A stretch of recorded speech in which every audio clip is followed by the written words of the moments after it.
Come through, Queen. I wanna see ya. Come through, Queen.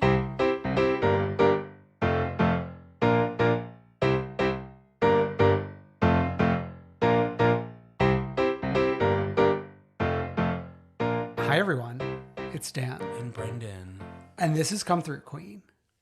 Brendan, I fear this may be a barn burner episode. Oh, no. It may be. Because of what? The Traitors? Because of the Traitors. And, I mean, there's news going on. There's a lot of shows. There's good shows. There's good freaks. There's good queens. The way we are covering the Traitors this week is actually a little psychotic as well. Okay. Because we'll be talking about the first 3 episodes after we get through the news. And then at the very end, separating it, we'll be talking about episode 4. Yeah, so full disclosure, we're recording on Thursday night. So we're like really trying to get through the episode so we can watch the new episode. Yeah. And discuss it here with you. Yeah, of course, yeah. Okay. So we got the news this week. Okay, so last night I think was the premiere of Vanderpump Rules, or premiere event. Premiere party. Yes, and during the premiere party, they released a new trailer for The Valley. The Valley. Which we knew was coming. Oh yeah, it was announced over the summer, and I think at that point it was still being called Vanderpump Valley. But they just want to chop. They want to chop the Vanderpump, which makes sense. Yeah, because here's the thing. Lisa Vanderpump wants to move to Vegas. Like, that's where all her success is now. And this is like a 10-ish person cast. Mm-hmm. 3 of them were on Vanderpump Rules. The rest of the cast doesn't really have anything to do with Vanderpump Rules. Yeah, so the cast that was on Vanderpump is, of course, Jax, who is kind of leading the trailer. Okay. Yep. Jax, his wife, Brittany, and Kristen Doute. Yeah. Now, Jax leading the trailer, driving a little like kids motorized like car thing, but kind of giving like serial killer with the leather gloves. Yeah. Like waving to everyone on the street. Mm-hmm. We have him waving to like what is essentially a bunch of strangers to us. But some of these people like are like slightly in the public conscious.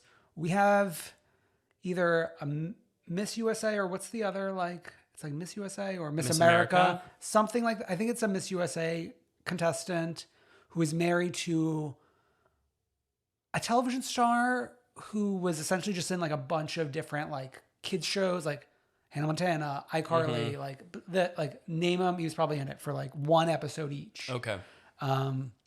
We have a woman who I believe is a friend of, who was a female contestant on a season of The Bachelor.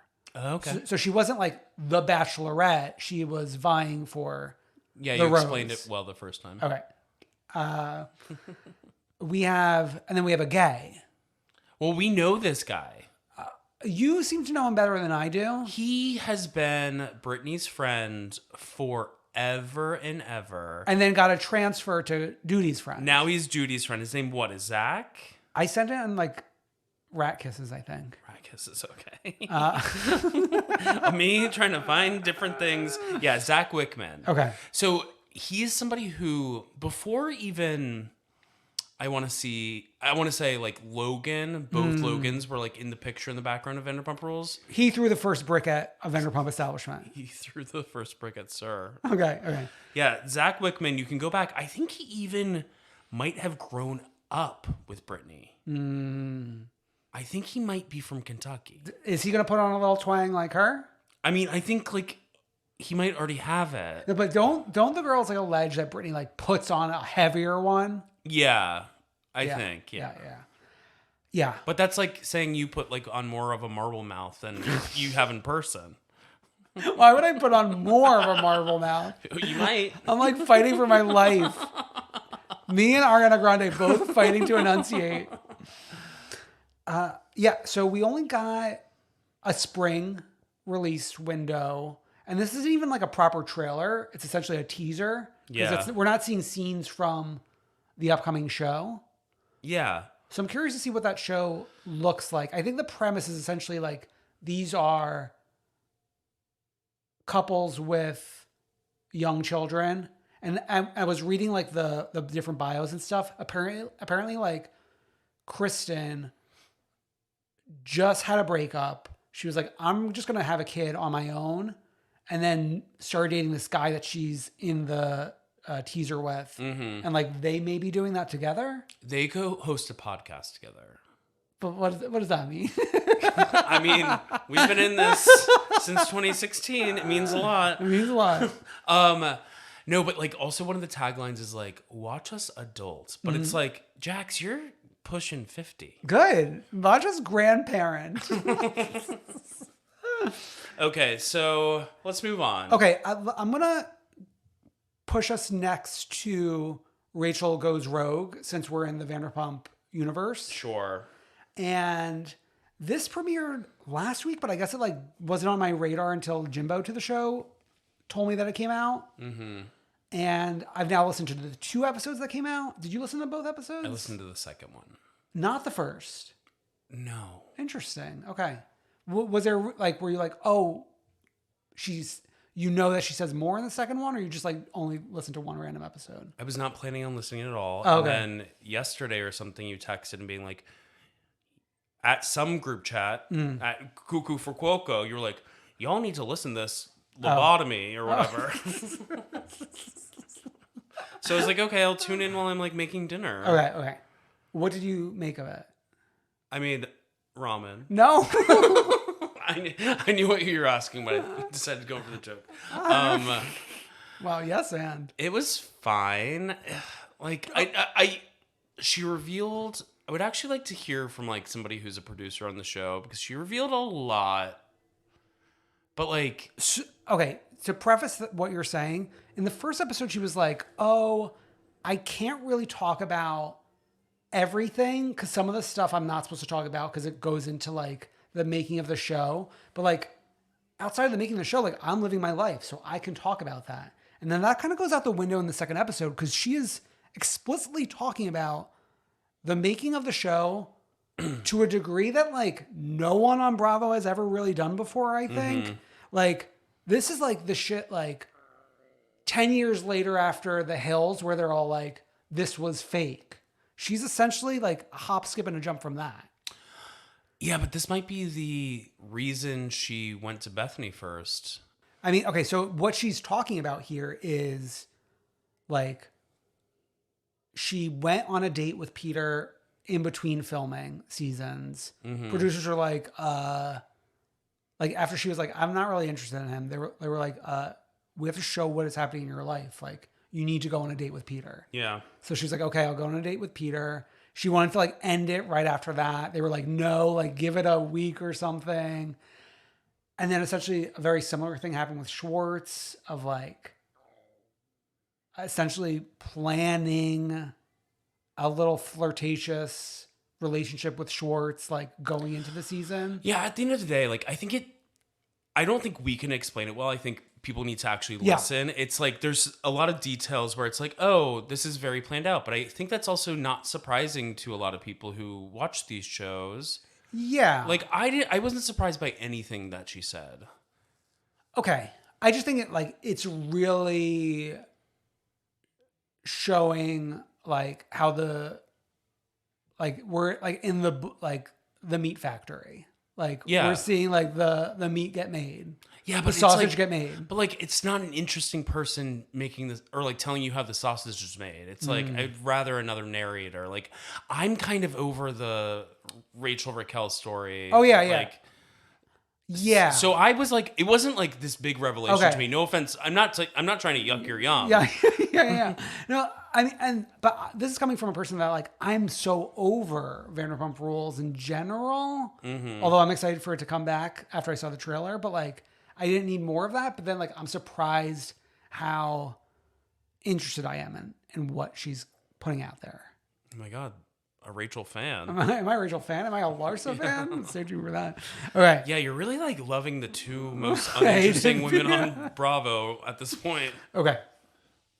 Next up, speaking of podcasts, Sam, I don't know how to pronounce her last name. Feher, who you may know from Summer House, who was also on the season of Winter House as Kory's situation into girlfriend, appeared on the Not Skinny But Not Fat podcast.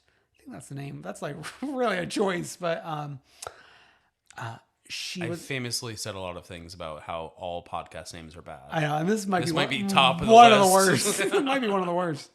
I mean, I almost gotta think like every time she says it, she's like, why did I do this? She probably doesn't. Okay. Okay, so she's on this podcast. And once again, this is kind of like, if you are into Summer House, Winter House, this cinematic universe, I would encourage you to go listen to it. You could fast forward through the first 20 minutes because it's kind of like her life up before Summer House, which is like... Oh, you don't want to hear about a woman's life? I want to hear about a woman's life, but like I don't need to hear about like the Cosmo interview and like how she went to school for journalism and like that's fine. I'm here for like the Bravo. I do have a little tea about that off camera. Mm-hmm, off camera, okay. So we get into her getting onto Summer House, her experience filming that even before she met Kory, and like Kory comes onto the show as like a late addition to Summer House. Yeah, which like the way she's saying it, she's not saying it like as bluntly as Rachel would say it on her podcast, but like they added into the show because like the show needed more. Yeah, nothing was happening. Sure. So then they start dating. She gets into everything with like Winter House, like filming it, interviews, like, oh, they didn't let me do green screen interviews. He's flying up, staying with me to film these green screen interviews, and then like kind of talking shit about our relationship, like essentially saying like, it's like shit or get off the pot. I guess I'm shitting, and she's like, I'm watching him, who's staying with me, saying I'm shitting, like as we're having a fun weekend that weekend. Right. So it was like they became boyfriend and girlfriend at the end of the show, but as she's watching, it's like unraveling everything. And even though like she was like together at the reunion, like it was like on the way down as that was happening, which is why she was so emotional during the reunion. Well, in that reunion, like basically was the nail, like whatever, the nail in the wall or whatever. It was horrible. Well, I mean, so then after that, like she's like, we're together now for a year and a half. Like, I'm talking to you about, like, what are we doing? Like, are you going to come hang with my family for New Year's or something? And, like, she left her on red for, like, 48 hours. And she's like, he's never not talked to me for 48 hours. And you're, like, ignoring this thing that means, like, so much to me. Right. I actually found her, like, very compelling. I'm surprised that they chopped her from the universe because she's not on this upcoming season of Summer House. She still hangs around though, and she's with the girls. Yeah, she's seemingly like very close with Gabby, and then like also gets along with Danielle and Lindsay. So like I'm not really understanding why we're not keeping her around. And there was like during Christmas that time we were talking about, like she got him a gift and he like didn't get her a gift. Oh yeah, and like then he never said he loved her. Oh yeah, never said he loved her. After like one time he said it maybe. Yeah, but she kept on telling him she loved him. Yeah. Yeah. Bleak stuff. Yeah, fuck him. Yeah. So worth a listen if you're interested in that world. Sure. Okay. Shall we get to Traitors? Yes. Wow. A 3-episode drop. And then I thought it was dropping on midnight. Did it not drop till like the evening of Friday or something? Yeah, it was not till 9, which I liked. It was not till 9, but actually we hit play at like 8:45 or something. Okay, so it wasn't until the evening, which I'm glad for because this is a very spoilery show. Like, and I don't want to miss a thing. I don't want to miss a thing. We sadly like watched the 3rd episode the next morning, so I was like fighting for my life, not trying to not be spoiled, and luckily I wasn't. Sure. So if y'all haven't watched The Traitors season 1, the US, well, so now there's so many versions. There's US, UK, Australia. I think they're like opening up international cities. Okay. So the premise is it's like A game of Mafia. a game of Mafia, but played in a castle, and Alan Cumming is there to host you. Yeah. And last season was half reality stars, half Humans. regular people who are not famous. This season, the US version made, I think, the best decision to do all reality stars. Yes. But other versions like UK and Australia are just humans. Yeah, which Some people prefer. so actually like so Traitors US season 1 all came out on one day, which was kind of hellish because you had to like steamroll through 9 or 10 episodes to like not get spoiled. And then when that was done, like the thought crossed my mind to watch the other countries, but it was like, it's already like it's past. Now that they're like spacing out these episodes, Yeah. I almost feel like, oh, watching UK like while waiting for the next episode might like scratch an itch that I'm feeling. It definitely will. Also, like, I also have this thing where people always tell me to watch like this international version of this show while I'm waiting for something, and I'm like, I want to do it, but then I'm like, I already have too much TV. Oh yeah. And the thing that is good for me about the US version of Traitors is like I know most of the players. Yeah. So we've got how many housewives? 4? We got 4 housewives plus a Shah of Sunset. Yes, MJ. But MJ, Sheree, Larsa, Tamra,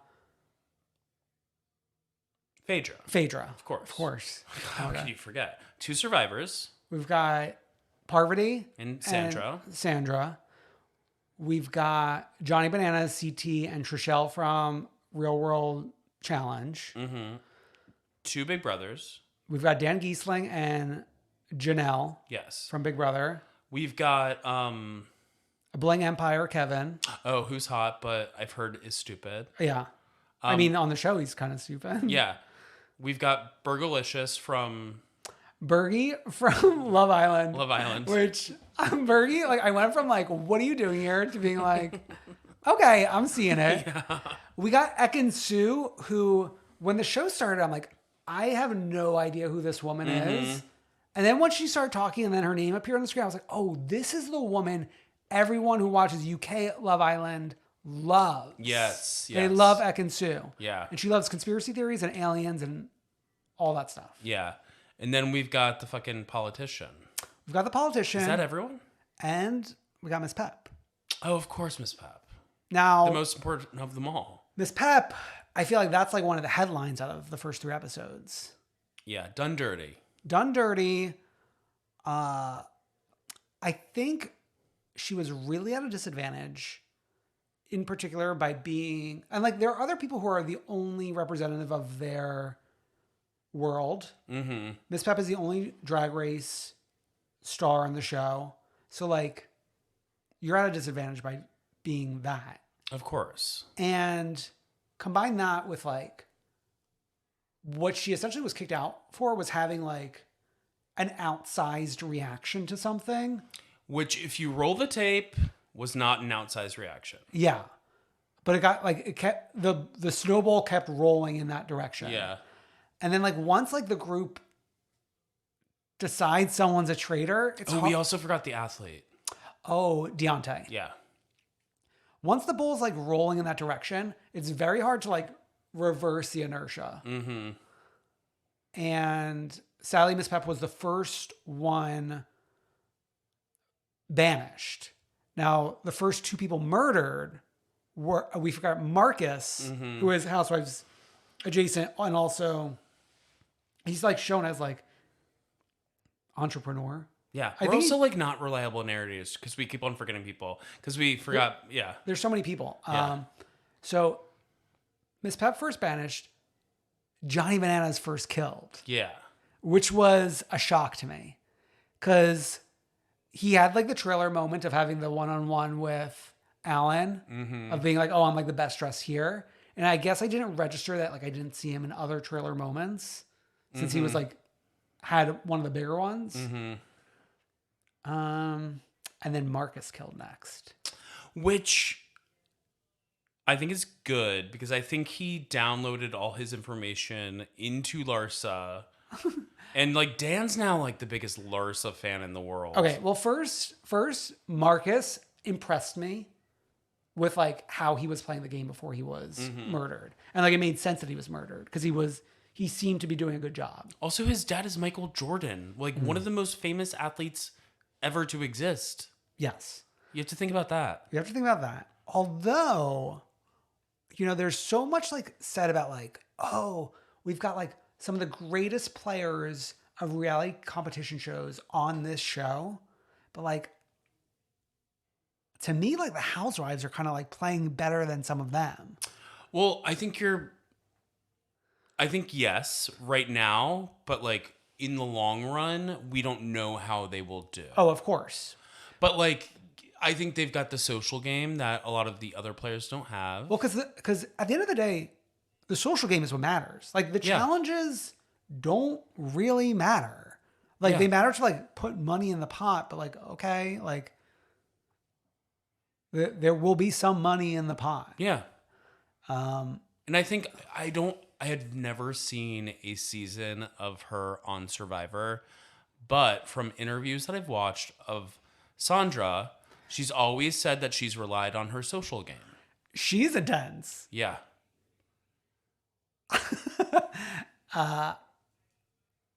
Okay. Our three traitors as of right now: Dan, Phaedra, and the two of them recruit Parvati. Yes, which I don't watch TV like you, where I'm not like yelling and screaming on my couch. But I will say, the one time I was audible, I did do when they recruited Parvati.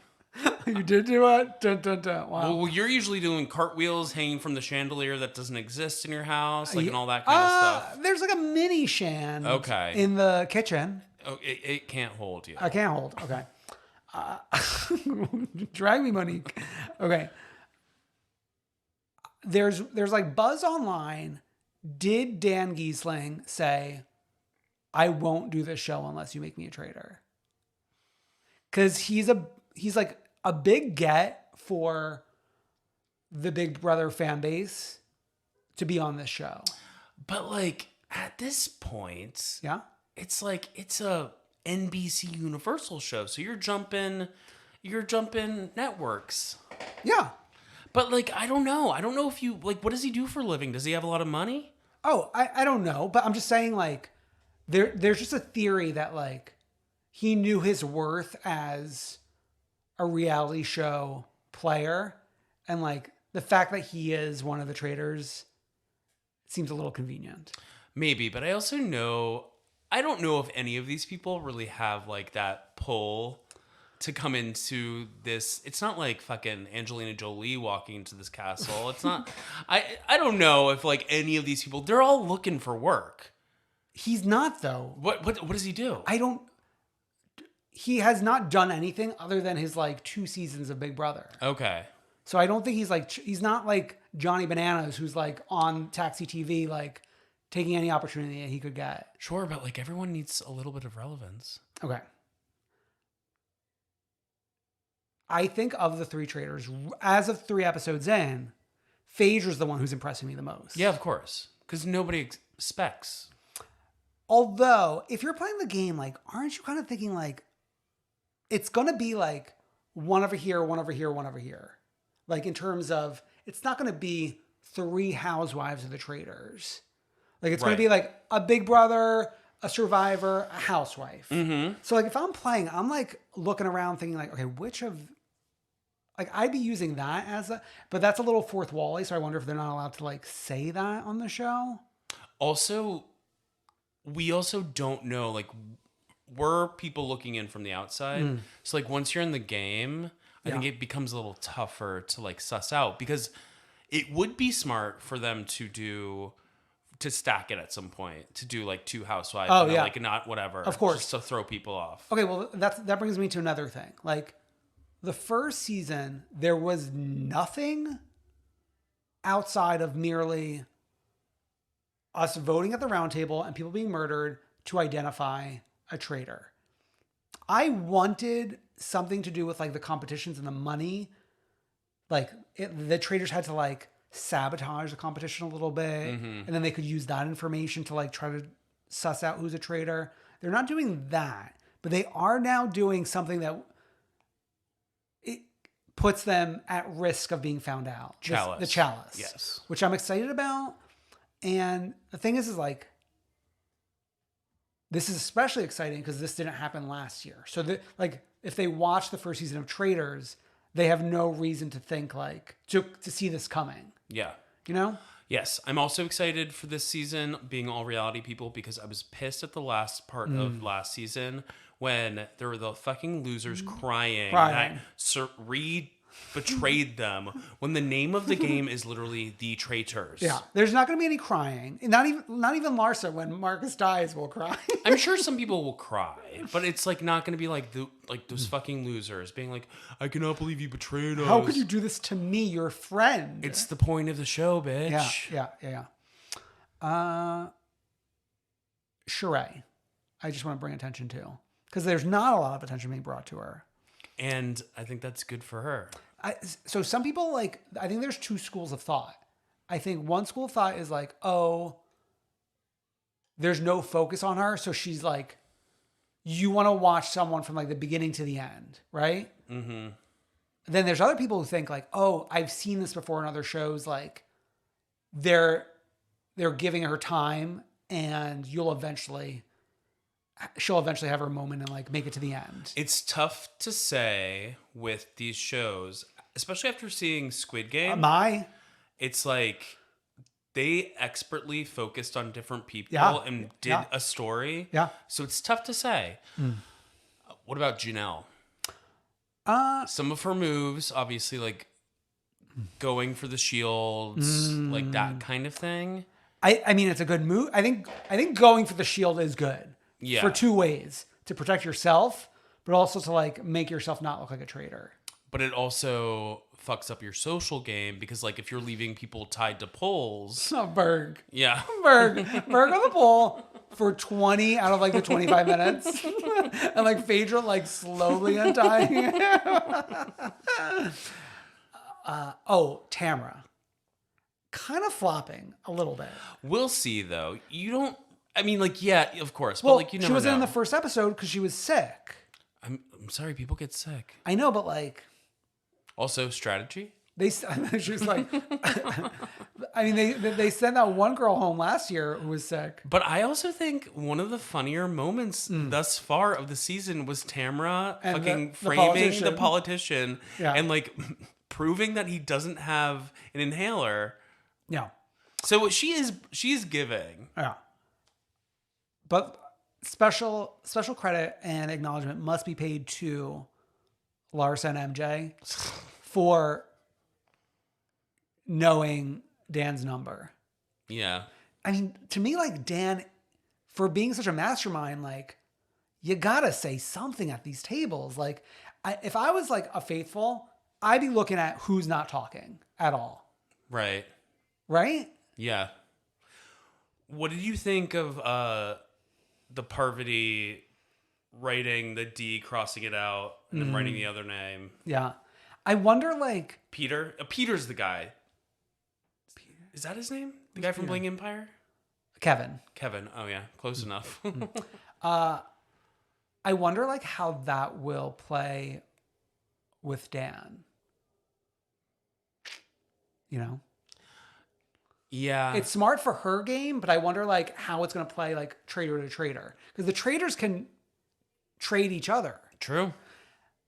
And the two of them are, like... Obviously, we're seeing, like, snippets of hours and hours of footage. It seems like Dan and Parvati are like hanging out way too much. Phaedra's doing a better job of like bopping around, like get away from me. The best scene in the first 3 episodes was Phaedra at the wall with CT and her like going through everyone and him just like laughing and laughing. Oh my God. Also CT, I'm sorry. CT's accent gets me. You think you'll go to Boston? I think I'll go to Boston. Actually, like an attractive group of men on this show. I would say, is there an ugly? Oh, the politician. Yeah. No, give the politician a kiss. No. I'm excited for episode 4. Yeah. I'm sure we'll be like swinging from the chandelier later when we watch. Yeah.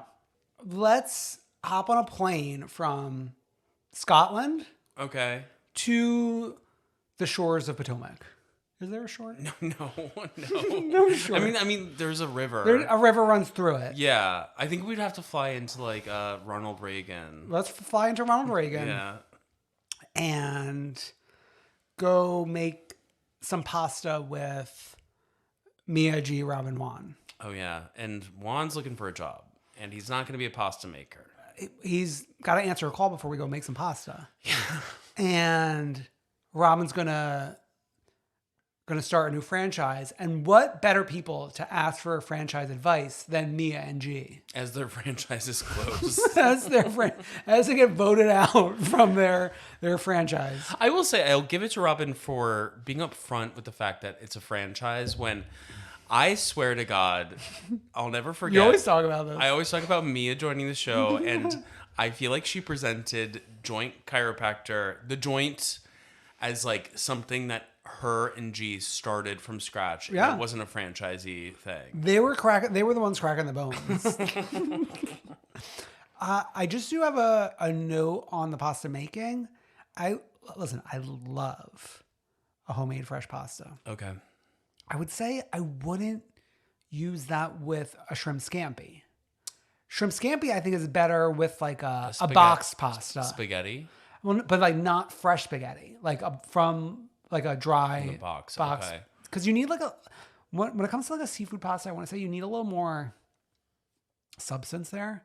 Whereas like it's like a little mush on mush with seafood and a fresh pasta. Okay. So is that what people in Italy would say? Maybe. Okay. Maybe. But like we're here, we're in America, okay? The United States of. Oh no. Okay. I gotta give Mia some cred for just being like, so why don't you just give them your card over the phone? Yeah. Oh, like God. Juan caught in this lie and then continuing to show up for like these little events. It's like, what are we doing here? Yeah. Okay, we got Wendy and Mom talking about Lebe, NECA, shrines, da da da da da da.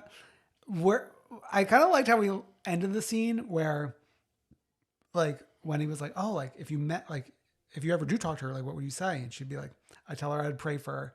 And Wendy's like, "No, she's gonna think you're praying that she goes in a shrine or whatever." It's crazy, but also like we're talking about people like. We're pretending not to know people who are very much in our lives in these scenes. I'm loving pretending.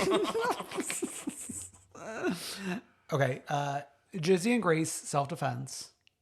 Yeah, and then getting on the phone with Jason. To me, it's giving a little too much, like, we're putting on too much of a show. Yeah, unfortunately... If I was a coach for Housewives, Jizzy, I'm like, we don't need to make a show out of everything. Like, we don't need to do a show out of Jason. We don't need to do a show out of, like, taking the woman from the nonprofit aside to, like, make these points about my daughter going to college. Like, we know we're doing this for a reason. Yeah. There's a lot with Jizzy going on. Not her best season. Okay. Has she had a good season recently? And then we're talking to a Jizzy fan here. Well, no, I mean, like, she does have good moments. And I will say, I think Karen has done a lot to help her this season. And I do believe I was the one arguing back when we did our rankings that Karen was the true supreme of Potomac. I would put them cheek to cheek. Even today in 2024. They need each other. I think Karen could, because could fly the plane alone. If Jizzy wasn't here, who'd Karen rely on? Herself, like she always has. Sure. Okay. Okay, Candace talking to Dot, and like Mama Dot is like not being a supportive mother. I know. Like she's having like a medical freak out, and she's like, just do whatever the doctor says. But like, isn't this a familiar space for us? Yeah. Into a Candace NECA scene, which felt weird, but felt like something we need to do. Yeah. Like we need to be building bridges And Nneka was very much like, if Wendy wasn't in the picture, then me and Candace would be close friends. Well, I mean, it sounds like they are on the most similar track of like newly married, Both going through like IVF. IVF journeys. Yeah. So, yeah. We'll discuss this at the end of the season, but like we'll discuss where we need to go from here. I think it's too early. I think we got to see where they do all land as a family. Yeah, that's why I said we'll discuss it at the end of the season. At the reunion. Yeah. Because I got to imagine they're shitting in their boots. Yeah. Everyone. Everyone's boots have shit in them randomly. Yeah. Shit in their boots? Who shits in their boots? You mean shaking in their boots? Yeah. They're shaking. They're just taking shits in their boots. They're shaking and shitting. Okay. I mean, the only other thing really to say is like, at least they could be in a room together for like Karen's event that like means something. And like, to Karen's credit, she's been bringing this event on the show since like her first season. Yeah. It is like very disturbing and like sad to watch them all talk about their own experiences with sexual assault. But obviously it's something that needs to be talked about.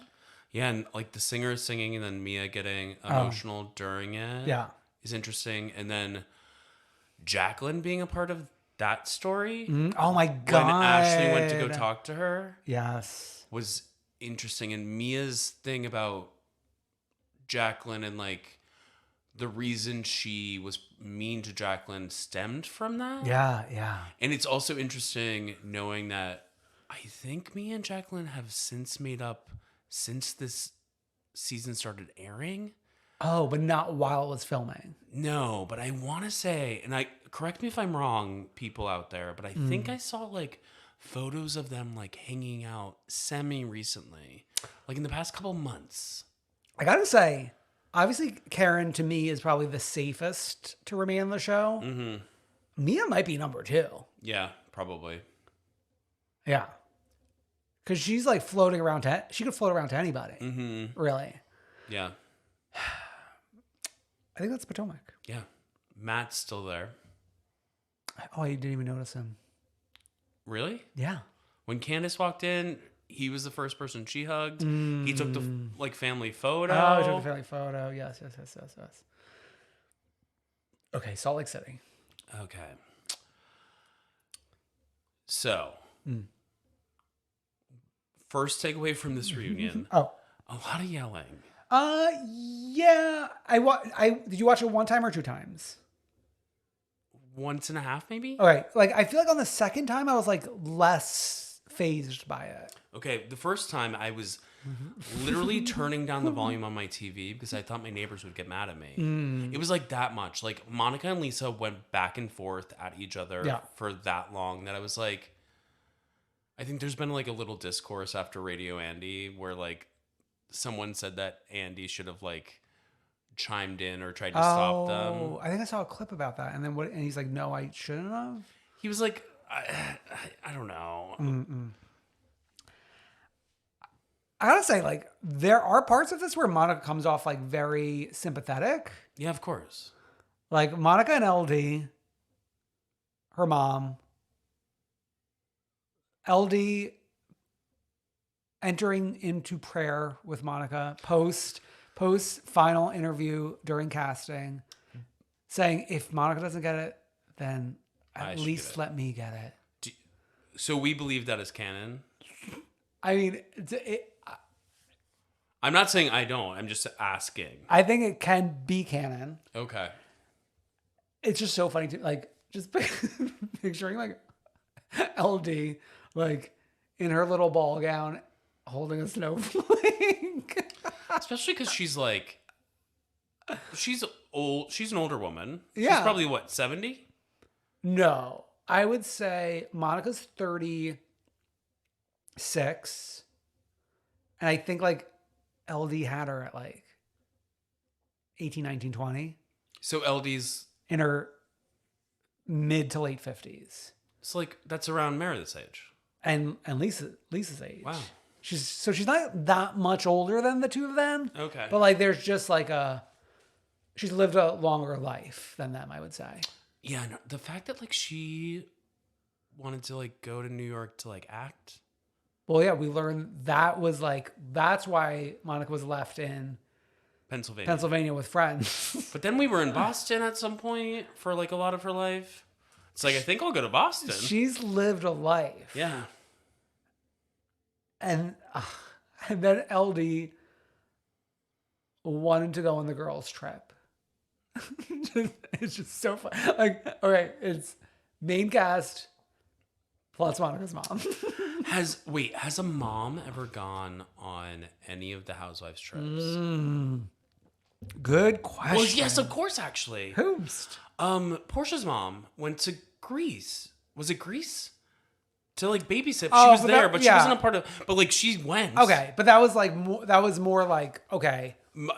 My question was: has a mom Yes. ever gone one of these trips? Okay. Yes. But not as like a star of the trip. She was a star of the trip for me. She's always a star. It was more like I'm helping my daughter with childcare. Yeah. Okay. HBO's The Staircase. My God. I mean, we've heard about this. Little did we know we would see it. Like a buffalo coming down the stairs, a la Alex McCord. Her falling down these stairs. I get what she means there wasn't a railing, but there's two walls right there. Okay. You can easily... I might be Team Monica. I don't know if we're up to code. You don't think? I think you do need a railing for stairs. What about Carol Radziwill? She had a railing. There was a railing against the wall. Was there? Roll footage. Trust and believe there's a Okay, railing. I'll try to look. But like we got sounds. Then we got like a story of like she's throwing shoes at people. You can see her throw a shoe. It's just so funny. But like the narrative of like that she was throwing it like in anger, whereas it sounded more like a in frustration of having fallen down off a flight of stairs.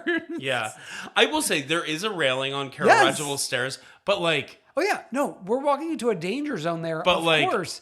the one against the wall doesn't really count. A railing is a rail. You only need one railing. No, I get it for like code, but like two walls for me. You rather, but like, what freak is like walking down the steps, like rubbing their grubby paws against the paint? Oh yeah. Okay, but then that into the revelation, like, okay, I don't know, maybe people are not loving it, the reunion, as much as I am. The revelation that Meredith said to Monica, like, you should go get her house. Like, like sue her and take her house from her. The thing is, though, I think people don't believe a lot what comes out of Monica's mouth. So, like, and Meredith did try to downplay that a little bit. She downplayed it, but didn't like say, yeah, but no. Like, I think people are so overwhelmed by Monica, and there's like a contingent of Oh, people. I'm whelmed. I know, but there's a contingent of people who like don't believe Monica, so they are like ignoring everything else. Okay. Monica, like the Monica explaining the multiple names. Oh, and then like all the other women like trying to call her out on it was a weird look. Jack Barlow's shirtless visa photo submission. And actually, I don't know. So you probably didn't watch the extended version.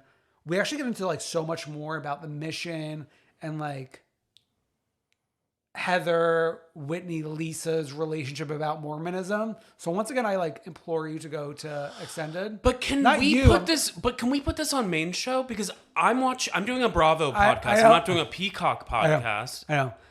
You know what the thing is? Like, I do think so many people, and like that. I don't know what like the strategy here is, but like so many people do watch the next day, so they're gonna watch on Peacock now instead. Like, wouldn't you rather them watch it on the cable?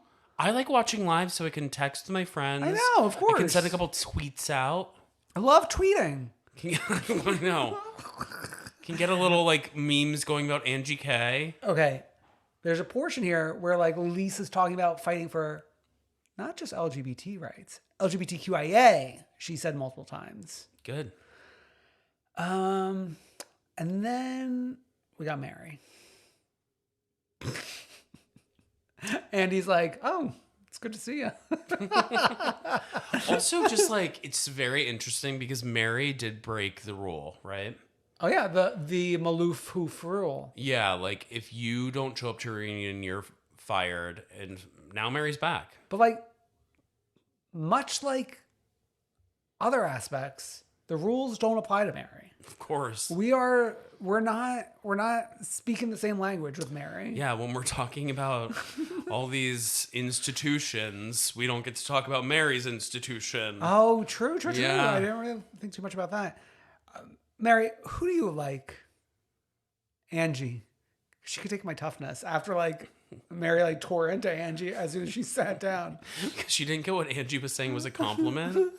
But then in the extended version, there was actually like more to Mary and Angie in between those two parts, where then they like, it made more sense that Mary said that she liked Angie because like Angie buttered her up a little bit. Okay. Monica, she's pretty. And I love Meredith. Well, yeah, they're soul sisters. And Meredith responding, I love you, Mary. Like the fact that no one can say, this doesn't make sense. Like this conversation with Mary, I can't have a normal argument with her because like we're not speaking the same language here.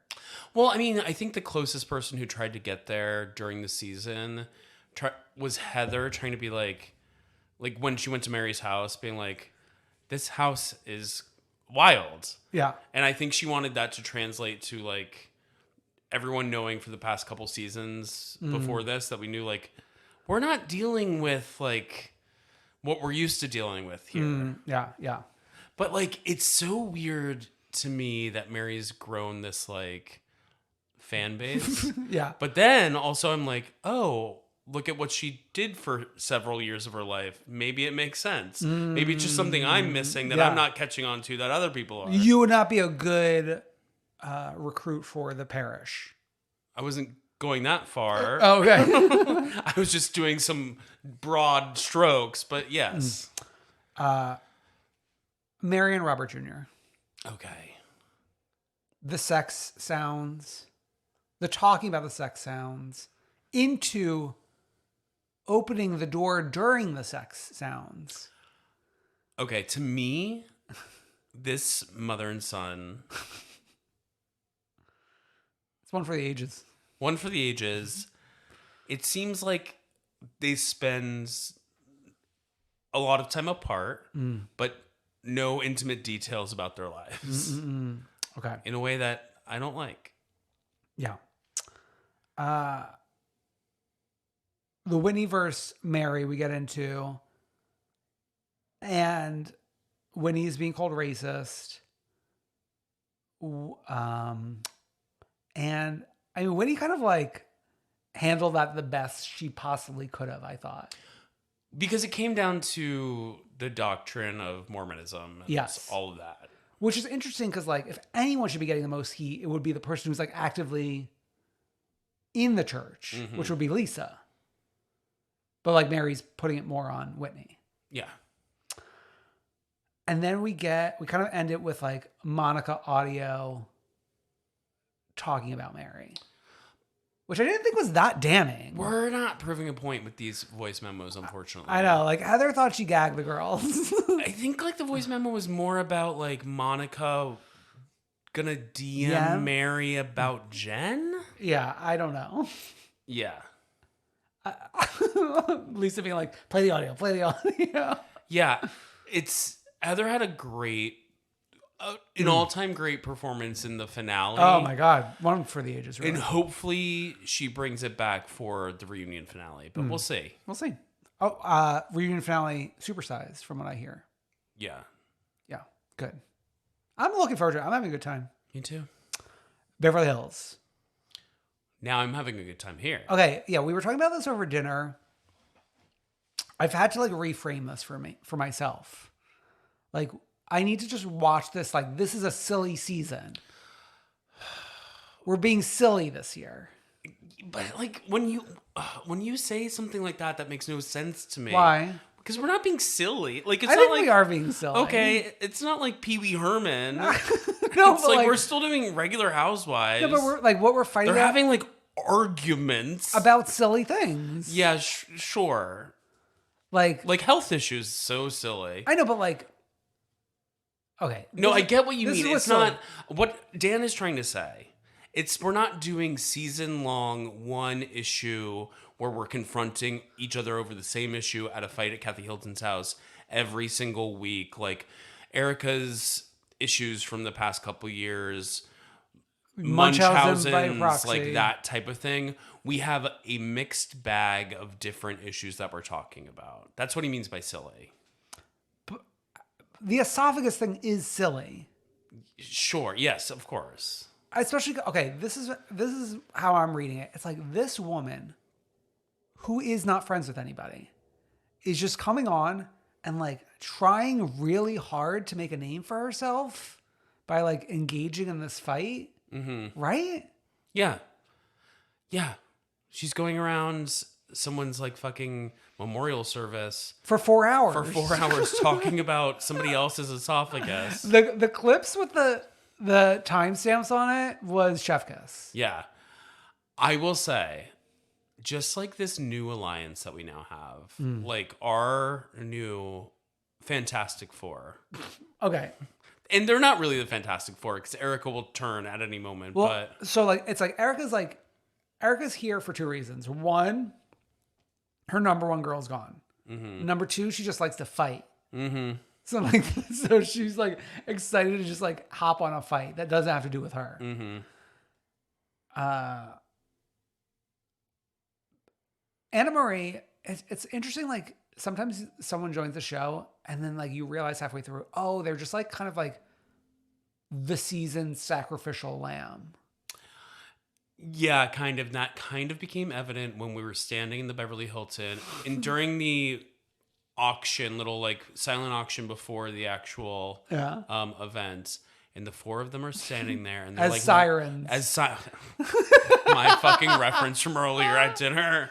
Like sirens of the sea luring a sailor over to them. To shore. To the rocks, actually. Yeah, to the rocks. Yes. And the boat crashes. Yes. And then like Marcellus gets like pulled out to sea. No, he gets pulled out to the bar. Pulled out to the bar at sea. Just like literally the way they were like waiting for her to come in. And then just like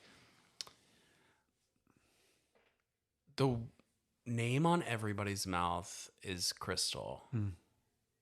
She's having her moment. She found her voice. Shut up. She found her voice. I mean, they were like, oh, she should have found her voice 3 years ago. Oh, this was not the time to find her voice. She's had her voice from her first season. But also she had her, like, when she was one of the few people to give Erica a proper dragging. Exactly. Like, people are claiming she's like this fucking mouse in the house this entire time. Are you kidding? She's had conflict every single season. Yeah. And she's got this like interesting relationship with her brother where they share a burrito. They share everything. Yeah. Yeah. Also, on the way to Almost Toothless, Mo and Kyle, I would say love was winning. There was nothing short of a Harlequin romance. Two strangers. Two people, not strangers, like two people who hate each other. Yeah. Like, love was hating. Yeah. Hate was like, winning. Have you ever seen like one of those focus groups where they put like a Trump supporter next to like a Biden supporter? That was it. And they have to like talk. It's that. Yeah, that was bad. Okay.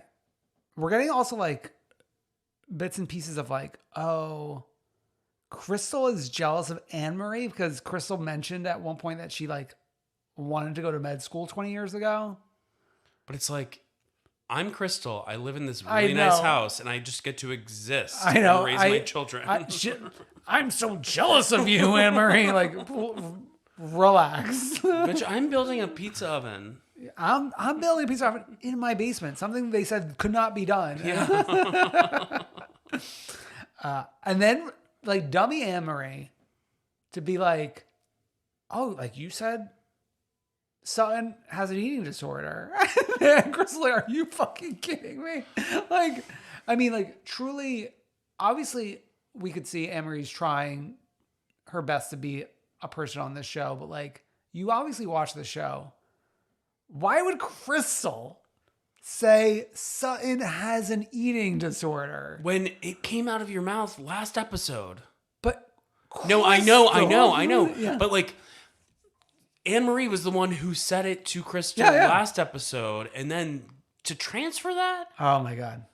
Okay. We have the hostess Dorit introducing Paula Abdul in order to introduce Taylor Dayne. And Taylor Dayne, fresh from Mar-a-Lago. She went from Mar to the Beverly Hilton. Yeah, to Tell it to our heart. yeah. Erica Jane having another Oh Holy Night moment, singing along to Tell It to My Heart. I think she said Taylor Dayne has the strongest voice in our world. It's like, forget Barbara, forget Judy, forget Celine, forget Arianka, Forget Adele, forget Beyonce, forget all the girls, forget Whitney. Forget Mariah. Remember Taylor Dayne, not to be confused with Swift. Wow. Okay. I gotta say, like, a little like fart in the wind was like ending the last 10 minutes of this episode with like 25 FaceTimes. I know. Like, we had our little like try to be kumbaya around that table in like an empty ballroom, Yeah. and we go to our own homes and do FaceTimes. We're doing so many FaceTimes. It's giving lazy. Yeah, it's giving. If this was the beginning of Beverly Hills, we'd be calling the house phone. Or like, let's go have a cup of coffee somewhere. Exactly. Okay, that's Beverly Hills. Miami. Julia and Kiki, swim week models. Good. Who knew Swim Week was a thing? Well, in Miami, baby. I feel like I knew there's like fashion week moments in Miami. And if it's going to be swim week anywhere, Yeah. it should be in Miami. We have been in Fashion Week in Miami on Real Housewives of Miami before. Okay. We have a little Russell Gertie lunch moment, like in between procedures. Russell trying to support her, but also kind of like chalk her off the ledge a little bit.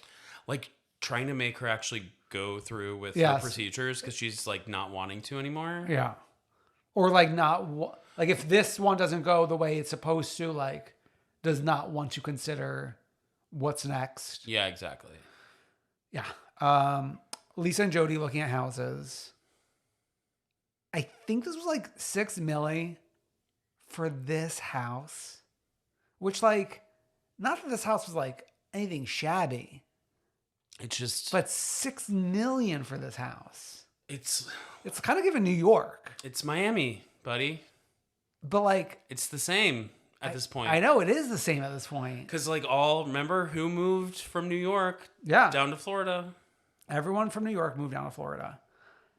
Me, an expert at real estate. Yeah. it's like nuts. So like, I would just not live here. I wouldn't live in Miami. No, in Miami. Yeah. Yeah.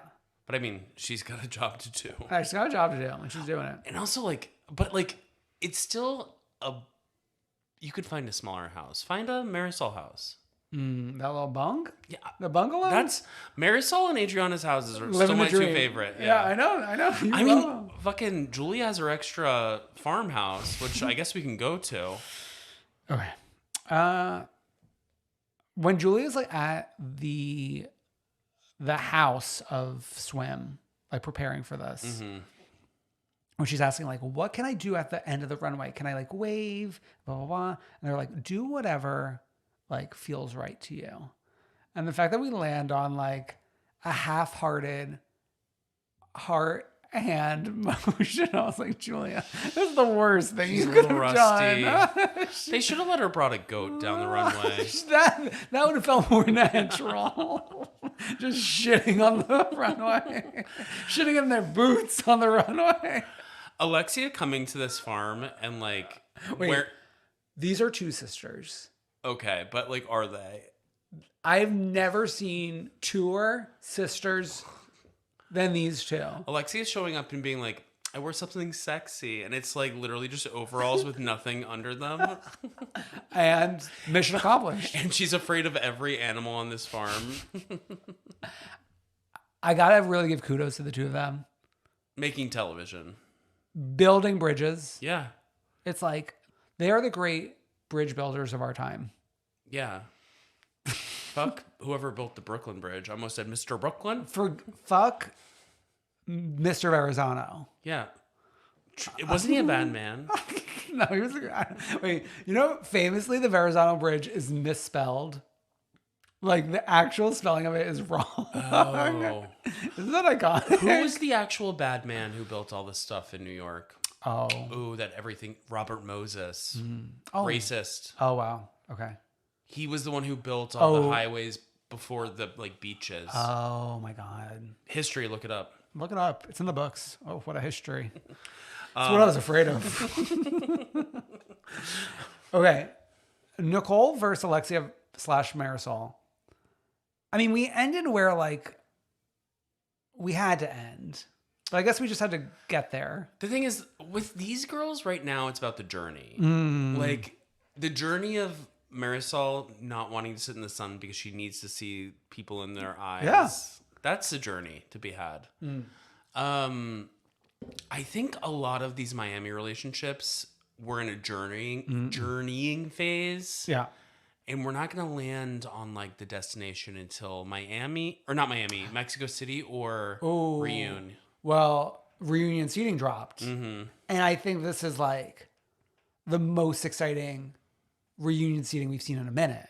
Yeah, Dan's like gooning over Larsa having first chair. No. Outside of that, we've got Alexia and Marisol not sitting next to each other. We've got Alexia and Julia sitting next to each other. Alexia and Julia sitting next to each other. Adriana and Julia on separate couches. Nicole across from Gertie and Julia. Yeah. Nicole next to Lisa. We're on a journey. It's the Wild West. Yeah. Everyone leaving Kiki's after party was really mean. I hated that. Yeah. It was like the meanest thing anyone's ever done on any of these shows. She was like, I planned this after party specifically for my friends, and you all left. I planned this after party specifically to air on television and made business partner relationships to like have this filmed. And you know what didn't help? The two like love them, but Adriana and Julia, like the two like losers of the group, like sticking around. The losers sticking around hurt more than helped. You know what I mean? Okay, Larsa and Marcus podcast, and like they're still sitting cheek to cheek. But I actually, in my Larsa stand-up, I was like, okay, I actually got to go listen to a clip of the podcast to see, like, does this sound like we're filming under the ocean like Meredith and Seth Marks? High quality over here and separation anxiety. Okay, that's nice. Should we sit next to each other? Yeah, maybe they're onto something. I was shocked to see a Keeping Up with the Kardashians clip. Have we ever seen this before in the 3 years we've been back? No, Kourtney Kardashian on this screen? Kourtney Kardashian, and then also like Larsa mid-transformation. I know. It's like a little bit of season 1, and then a little bit of season 4. It's not at all a bit of season 4. Like we're not. We're not halfway there. We're 1/3. Okay, we're 1/3, but we're on a journey once again. Okay. This is a show of journeys. Okay, sure. And I say, Larsa and Marcus, let's fertilize those 11 eggs and have a baby. Let's not. I think that's what we need and what they need. I'm excited for this beautiful relationship. I've never rooted for a couple more than Larsa and Marcus now. You really need to like. Did she put a spell on you? If they can make it in Scotland, They can't though. yeah, one of them died, and like Love still was winning. Like he was in the little picture in the room, and she kissed it and held it to her heart. Didn't that mean something to you, Brendan? Told it to her heart. Okay. We're gonna be talking about more about Larsa in a minute. But before we get to that, Adriana, get in the studio with Emilio Estevez. Great. We got a new song. We got a vocal coach, and she's gonna perform not this song but another song. Fire at Mexico City Pride. Yeah, or the song that we filmed the music video for last year. Yeah, and that leads us into like the tease for Mexico City, and I can't wait to be there. Well, we're in spoiler territory now for Traitors episode 4. If you have not watched it yet, so yes. hop ahead to Freak of the Week, or just come back later once you watch Traitors episode 4 season 2. Sure. What a episode of television. The costumery. Yeah. I have a question about that. So I wonder how it all goes down with like the stylists and stuff. Okay. So obviously I think the people are told to bring certain garments or told themes. Yeah. Like Drag Race. I believe Kate Chastain gave an interview to New York Magazine last season. Heard of her. Where she said like they were like told what the theme of the costumery is, but like they also have outfits for people who don't come prepared. So many berets. So many, I mean, we're like, you would think we're in France. Like every blonde woman is given a beret. Since I did mention Kate Chastain, I want to bring up the fact that like there was a press release that she is coming and joining the show. Next episode, she's re-entering the show. And then as a contestant, I believe. And then Dr. Will from Big Brother is like coming on as like some sort of mentor or something. Or like just like a prop. Or a prop man. In the show. And like he's part of the legacy of Big Brother that I don't care about. So who cares? But like... Which actually brings me to something I wanted to talk about during our first part of the Traitors conversation, which to like fully appreciate this cast, you essentially have to be like a 40-year-old plus who watches a lot of television. Yeah. Or like late 30s. Yeah. Well, yeah, I'm late 30s. Yeah. But like Dr. Will's Big Brother was probably like while you were in high school. Yeah, sure. I also think it's interesting. You can enjoy the cast even if you don't know the girls. Yes. You can come from like so last night I was up at like 4 a.m. because I had a work thing to do. And I was on like the Traitors Reddit and I was just like curious what the girls were saying. And there's so many people who are people being like, oh, I'm a CBS Survivor Big Brother person. Yeah. And I'm now getting into Traitors, and I'm so like fascinated by like Phaedra and how well she's doing on the show. And then there's like also the opposite, like Bravo people being fascinated by like Parvati and like other CBS people. Yeah, that also reminds me, House of Villains was renewed for season 2, and like, isn't it crazy how House of Villains had like a pretty decently important cast, but was such like a shit show compared to this? It's just, it wasn't the moment that this was. Yeah. Or is. Like, this is the moment. Let's get into the moment. So we're coming straight off of, if you remember last week's episode, the Traitors were given the task of having somebody drink from the chalice, which would mean that they were poisoned. And we did not know who was receiving the chalice until this episode. But we knew that Parvati was trying.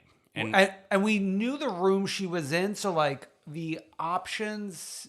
It was MJ, Janelle, Dan was in there, so she wouldn't give it to him. There were like a few Kevin, maybe? Yeah. Burgalicious was in there, I think, maybe. Okay. And Ekin-Su. Yeah, and Ekin-Su. I thought it was going to be MJ.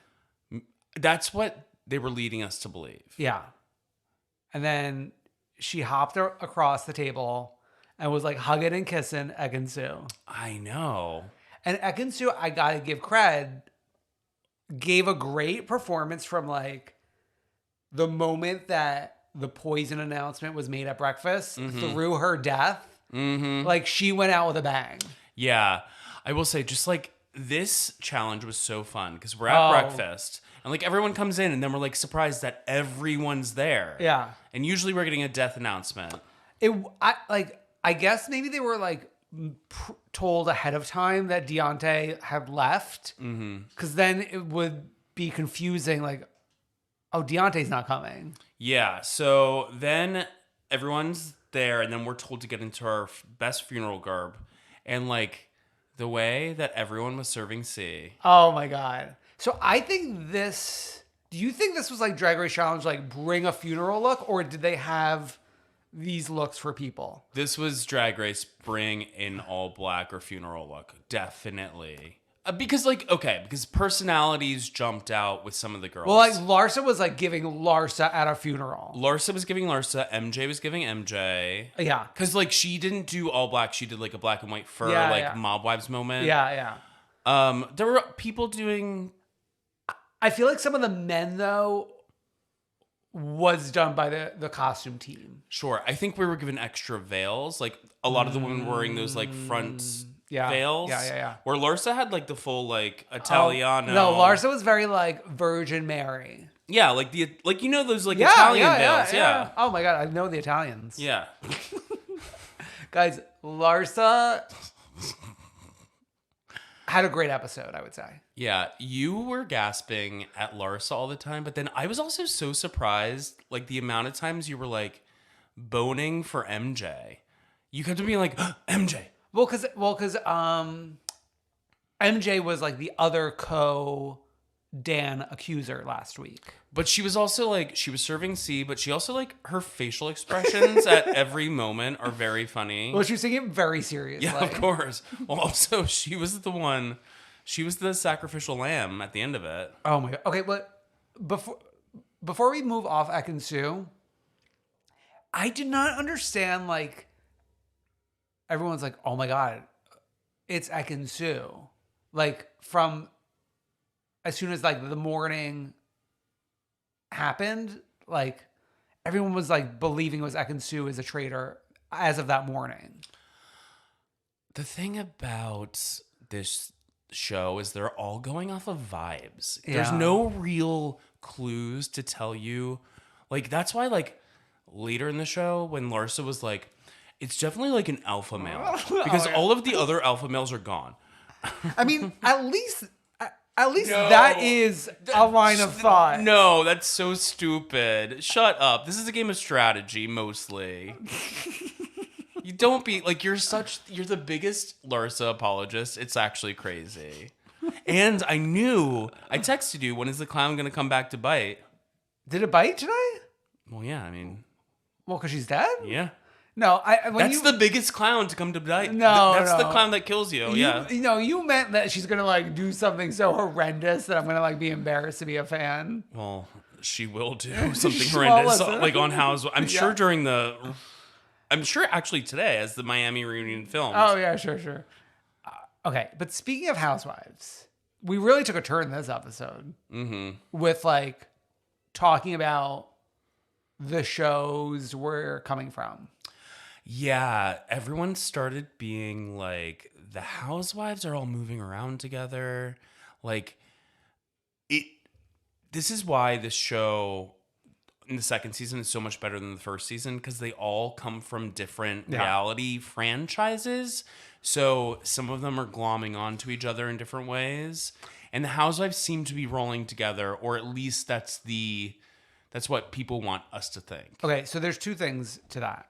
Number one, for season one, to me it was so obvious, even before the Traitors were selected, that it would be two celebrities and one human. Of course, yeah. It was just like obviously that's what it's going to be. So if I'm a human, I'd be like, guys, you think they're going to pick 3 humans as a traitor? We got to get rid of all the fucking celebrities. Are you fucking kidding me? So that's why we had to change things. Like the fact that that never happened was shocking. Now here, if I'm a housewife, I'd be like, that's so dumb. Like, all the traitors are housewives? That's crazy. You said this when we talked about the previous episodes. Yeah. And yes, that makes sense logically, but also like I tried to make the point, at some point, if we're getting smarter with the strategy of who to put traitors, yes, maybe you do all from people from the same thing. I mean, but to me, that's like what we do in season 5. Okay. Not or season 3. Yeah, or season 3. Yeah, or I would have done it season 2. Yeah, why not? Oh, of course. I mean, like, that's just like so like galaxy brain to me. If it's like, if I'm just like more base level, like how am I producing this show? Like a little bit from here, a little bit from here, a little bit from here, just to like make sure we have a well-rounded people surviving for a while. I don't know. No, I know. I get what you're saying, but it's like if we want to keep the show interesting, we can't just like of course. Yeah. Do that little formula. Yeah. Parvati going after the housewives while she's working with a housewife. So, when we were watching it, I thought maybe it was a strategy that Phaedra was in on. Yeah. Because Phaedra was like talking about it at the round table, and she said something to the tune of, "Oh, I'm only friends with Tamara and Sheree." And I was like, oh, if they had talked about it off camera, that would be a perfect target for Larsa. Yeah. But then, I mean, Larsa eventually did go home, but then once we got to the very end of the episode, Phaedra in the tower with Dan and Parvati being like, Parvati, I'm gonna fuck you up. And then she's like turns to Dan and she's like, you too. I was like, oh my God, Phaedra, the queen of Peacock. We shall see, because the thing is, it's so interesting. I think that was a brilliant moment, but like, what will Phaedra's strategy be from here? Yeah, because she can't reveal she's a traitor and know that Parvati's a traitor. I'm like, what is she gonna say? Like, we're the 3 of us are traitors. Like announce it at breakfast. Oh my! It's such a good and fun show, and to know that Kate Chastain will be with us next week is nuts. But like, okay, so then this is what doesn't make sense to me. Like, she can't be a 4th traitor. No, but it's also a fun twist because it's like we lose a Bravo girl, and then there's another Bravo girl. I love how, like, if you're a Bravo girl, like, you're a housewife. Yeah. If you're MJ, you're a housewife. If you're Kate Chastain, you're a housewife. We need to talk about Sheree talking about the gamers. And I guess that's what people talk about, but, like, the way at the end, after the roundtable, Sheree just kept on going on about the gamers. Sheree being the sole vote for John. Because she's waiting for more information. She's waiting until September, to get the information. She is just so stupid. I know. Not our brightest mind. But we love her. I mean, we were talking during like the first Traitors segment how like, where's Sheree? And she is. Here she is. I'm like spitting on myself. Here I am, Lord. Oh my God. Is there anyone else to talk about? Berg really didn't have a moment. We even forgot the Bachelor guy existed in the first segment. Yeah, Peter. Janelle had a lot of moments where she was talking smack. She's going very hard. But that's like classic Janelle. That's very classic Janelle. But like, you're not in the position to be going hard. I know, but like, with all the housewives and with like, I don't know. It's interesting. CT and Trishelle? Were they going to kiss in that gazebo? No. So I was saying this to you like when the episode ended. Like, if I was on the show with someone I knew from the world, I'd like grab them and like look them in the eye and like shake them and be like, I'm not a fucking traitor. Like, we have to work together. Like, I'm so serious. Like, look at me. And like, everyone's just kind of like, oh, I'm not a traitor. Like, I wonder if there's like a rule? Rules on like how aggressive you can go. You can't, I know there's like, it's hard to draw a line, but it's like, it's interesting. I mean, of course you could lie and be like, like you could do that as a traitor, but like, I feel like if I was like actually a faithful playing the game with you and like trying to make you believe, like, I feel like I could look at you and like you would maybe believe me. Like if I did that little like song and dance. Maybe, yeah. I don't know. No, I'd believe you. Would you believe me? No. I'd have like one eye out for you. Phaedra's she's doing a good job. I know. God. She does a little acting, doesn't she? Like, I mean, like, actually, like, outside of... Does she get acting work? I don't believe so. Not even, like, a little, like, Hallmark movie. Not a Hallmark, but, like, a little Lifetime movie or something. No. I feel like she might, because she's an actress. No, that's more like Eva Marcel. Well, I know about... Candace. I know about them, but I do feel like if people aren't coming for Phaedra to act, like, please, hello. Look her up. No, it's just a joy to watch. It's hard to like talk about. That poor Kevin guy they keep on going after. Oh my God. He's just stuffing his face. He's like, well, I'm definitely poisoned. I ate everything. Burgalicious is always in the clear. I feel like him and Phaedra have a friendship. Tamara is like... She's flopping, Your Honor. Yeah, I did say when we were talking earlier, I did like her one thing about the inhaler with the politician John, but like other than that, I don't think she had anything good this episode. I think she's like taking herself a little too seriously. Yeah. Wait. Maybe end it with this. Larsa's inner circle.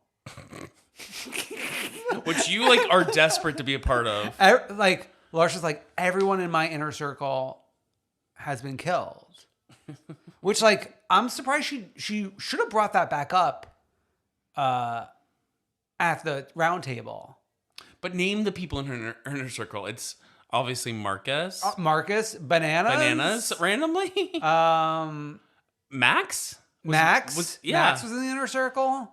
Who knew? Miss Pep, maybe. No, I don't think she included her. She wasn't. Yeah. God. Anyways, I can't wait. I love it. What a good time. What a time to be alive. Okay, should we get to our finish out this episode, please? We've been here. I need to go home. No, you live here now. Okay, so you go with the one true queen. With the freak of the week. Yeah, that. Okay, the freak of the week. I watched this episode of Watch What Happens Live Monday morning with some coffee and was screaming at the performance by one Renee Rapp with Giselle Bryant, hosted by Andy Cohen. Oh, that's hosted by Andy Cohen? I didn't know. When Renee Rapp says like that she loves Karen, despite the fact that I'm ageist. And like it said, like Andy and Giselle were both like, wait, what, ma'am?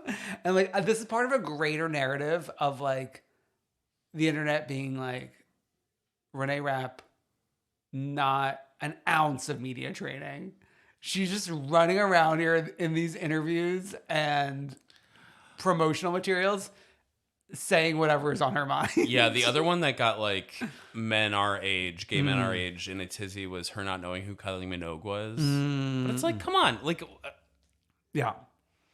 But then she like clapped back in a Instagram post with oh man, what was the caption? I have to pull it up.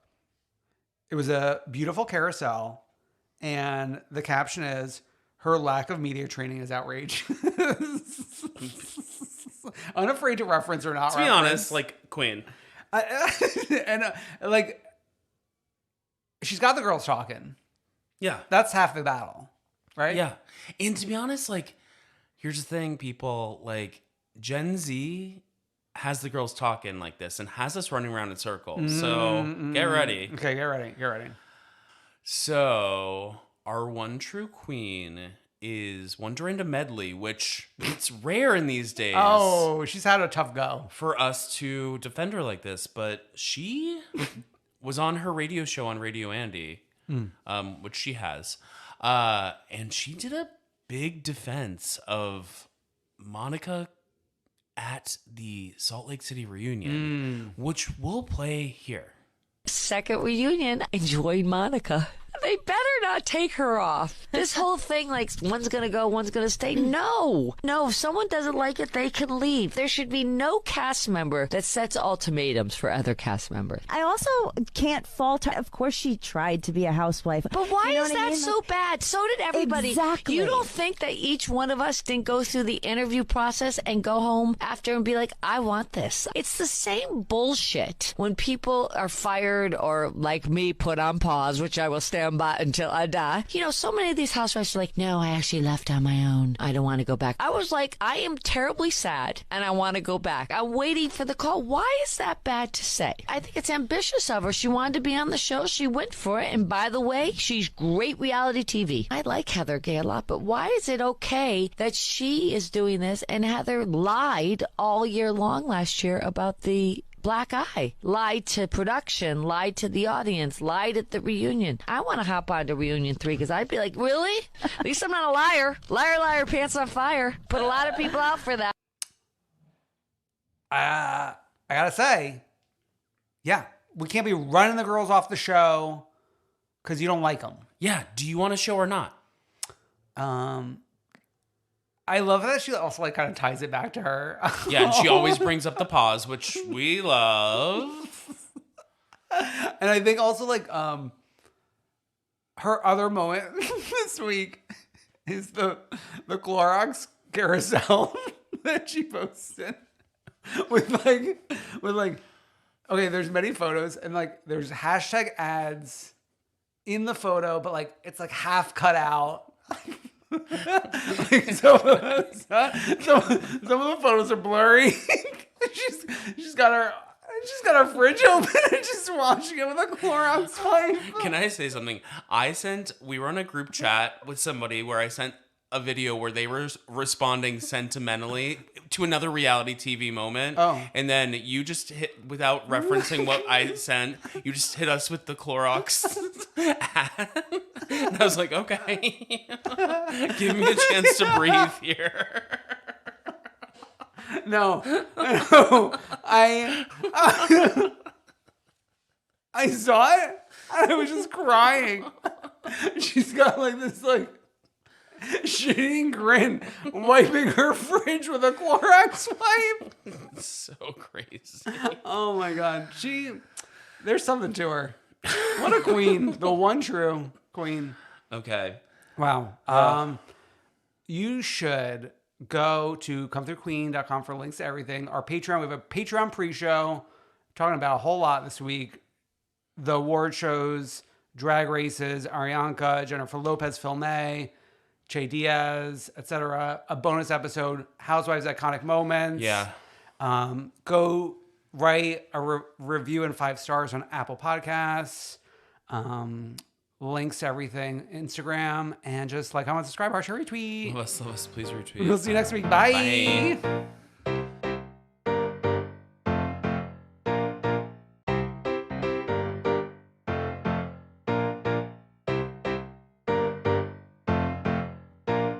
I wanna see ya come through, queen.